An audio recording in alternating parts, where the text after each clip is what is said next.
al-Assad lays down a political solution for the crisis consisting of 3 stages, asserting that Syria will return stronger. President al-Assad states that what's happening in Syria is a struggle between the country and its enemy, between the people and the murderers.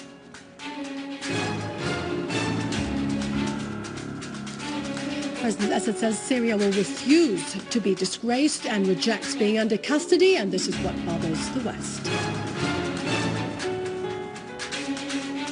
President Assad says that what and who we bet on making Syria weak so that it would forget its Golan and its occupied land is following his own illusion.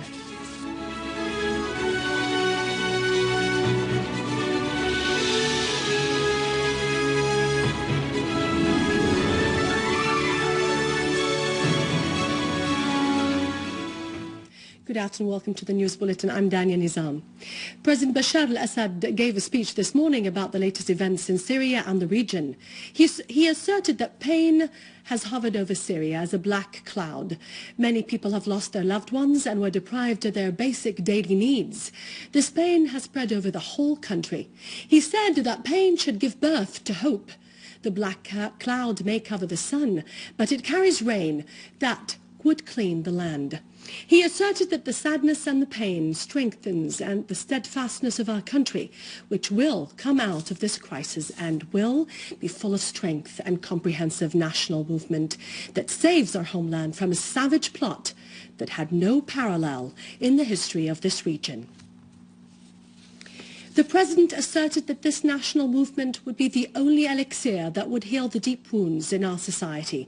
It is capable of protecting Syria and giving it greater power to stay steadfast socially, politically, culturally, and morally. He added that every citizen is responsible and should contribute to this national effort because this is our homeland, which we are defending. The plot against our homeland is against every citizen, so there is no place for negative attitudes or for waiting for time or for others to solve the problem. Negative attitudes could only lead to abyss. Contributing to the solution means moving ahead and not going back. It is our duty to redirect our vision according to the real compass of our homeland. The struggle is between our homeland and its enemies, between our people and the criminal terrorists, between our basic needs and those who want to deprive us and to starve us and to spread panic everywhere. The President said that the murderers who killed innocent civilians wanted to kill enlightenment after killing minds in order to spread their ignorance everywhere. They destroyed the infrastructure in order to spread suffering and to deprive children of their schools. They wanted to destroy the future of our homeland. They cut off electric power supplies and fuel oil in order to leave children and all people suffering in the cold of winter without any medicine. They showed their savagery. They stole bread from the people in order to cause famine. Is this a struggle for seats of office, or is it a struggle between the homeland and its enemies? These enemies are trying to terrorize our people who never allowed them to fragmentize Syria. The President denied the claim of the terrorists that they were leading a revolution. These enemies have failed. They failed in the first stage of their plot, so they moved to the second stage. They attacked cities like wolves whenever and wherever the people rejected them and exposed their falsehood. They decided to spread terror everywhere without distinction. They used gangs and supported those gangs from behind, but the people and the army repulsed them. So those terrorist extremists were forced to fight in the front ranks. Their suspicious ideology was imported from abroad. They call themselves jihadists, and they import terrorists from everywhere, sabotaging, kidnapping, and working as spies for foreign imperialists. The President added that the crisis had other dimensions. There were those who seek to fragmentize Syria and those who seek to weaken it by supplying the criminals with weapons, money, and training. There are those regional powers seeking a place in history through shedding blood in Syria. But Syria and its people are stronger and would never forget their crimes. Syria will remain a sovereign, independent country. This irritates the West, which plots to get Syria out of the political equation in this region. The West wants to strike at the idea of resistance and to turn us into subservient agents. However, the international community contains many countries that are just and honest, including Russia and China, the BRICS countries which reject intervention in internal affairs and reject the cause of destabilization in the region. We must take all these factors into consideration when we seek a real solution. The difference was considered between supporters and opponents of the system. However, differences in the civilized world should be based on how to achieve progress, not to go back dozens of years. When some elements inside the country become servants of foreign forces against the independence of their homeland, then we must defend the homeland and unite against foreign aggression that uses internal tools. We are witnessing a state of war, with every meaning of the word, more deadly than traditional wars. The enemies are trying to force us to carry out their own agendas. They are utilizing a handful of Syrians and many strangers and foreigners to destroy our country. This war is being waged by use of defense, in defense of our homeland, side by side with reform. It will only strengthen our unity and consolidate our immunity against foreign plots. Reform cannot progress without security. Reform is carried out by one hand while the other strikes against terrorism. We in Syria have never rejected political solution. We stretched open hands to all those carrying national political projects or initiatives capable of pushing Syria forward. We will never have dialogue with extremist terrorists who believe only in the language of blood and panic. We will never have dialogue with gangs obeying orders from abroad. Foreigners order them to reject dialogue because they know very well that such dialogue would foil their plots and conspiracies. It would destroy their political future because they drowned their people with lies and spent the fortunes of their countries in supporting terrorism. They're no longer capable of justifying their aggressive policies and their involvement in bloodshed. The President wondered whether we should have dialogue with dummies of the West. Wouldn't it be better to talk to their masters? It was the West that closed the door of dialogue. It ordered its servants not to take part in the dialogue. The West is used to employing tools and humble, obedient agents. But our nature is based on dignity and pride. Those who talk of political solutions without taking these facts into consideration are either ignorant or subservient agents offering their country to foreign masters and selling the blood of its martyrs. The President asserted that the political solution should be based in the first stage on regional and international commitment to stopping financing and arming terrorists and to stop all terrorist acts in order to enable the displaced people to return home safely.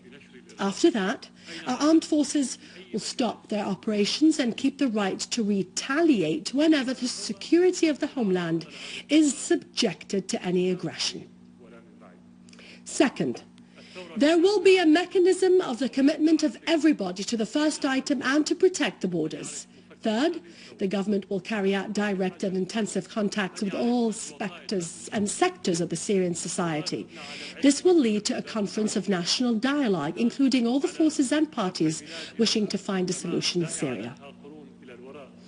The second stage is when the government calls for a comprehensive conference of national dialogue in order to set up a national convention preserving Syria's unity and territorial integrity, away from any foreign intervention and rejection of all types of terrorism and violence.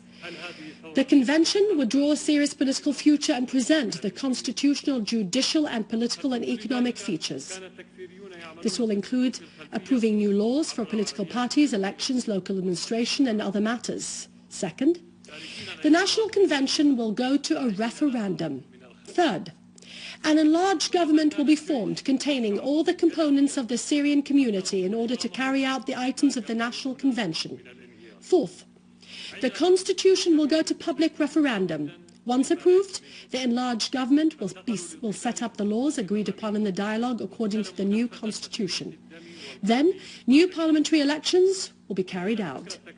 Second, a general conference of national reconciliation will be held, accompanied by a general amnesty to free those detained because of the events, while civil rights will be protected for those who have those rights. Third, the infrastructure will be rehabilitated and compensation will be paid to the people harmed by the events. The President asserted that any initiative will be used to help the Syrians, but never to replace them. We do not want anybody from abroad to come and tell us what we should do. Our support of initiatives does not mean that we accept the foreign interpretation of such initiatives. Syria accepts advice, but it will never accept diktats. We accept assistance, but never hegemony. Any initiatives from a spring source will only be temporary, like bubbles. The President asserted that Syria remained above everybody. The people have helped the army in many ways against the terrorists. The President greeted the men of the Syrian army, the Syrian Arab army, in their stand in the most violent wars. This army is determined to restore safety and security, to uproot terrorism. The President also greeted every citizen who carried out his national duty and stood by our armed forces. The President asserted, "I am one of the people and will always remain one of them. Posts are temporary, but the homeland remains." The President asserted that Syria will never give up its principles or its rights to those who wanted to weaken Syria. We assert that Syria will never forget its occupied Golan. Syria will never give up the cause of Palestine, for which we have offered great sacrifices. Any attempt to involve the Palestinians in Syrian events will fail before they even begin. The Palestinians in Syria are carrying out their duty for their homeland like any other citizen.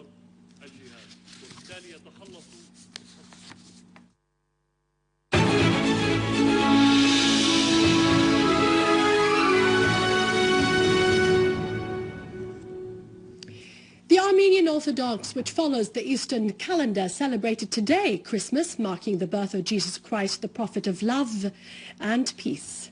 A Mass was held on this occasion at the Church of Mark Sarkis for the Armenian Orthodox of Damascus and its followers.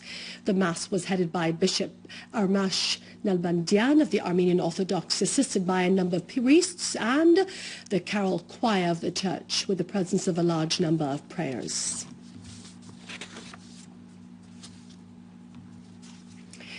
And it's over now to Vani with our economic news. Before that, God bless you and God bless Syria, and long live this beautiful and wonderful country.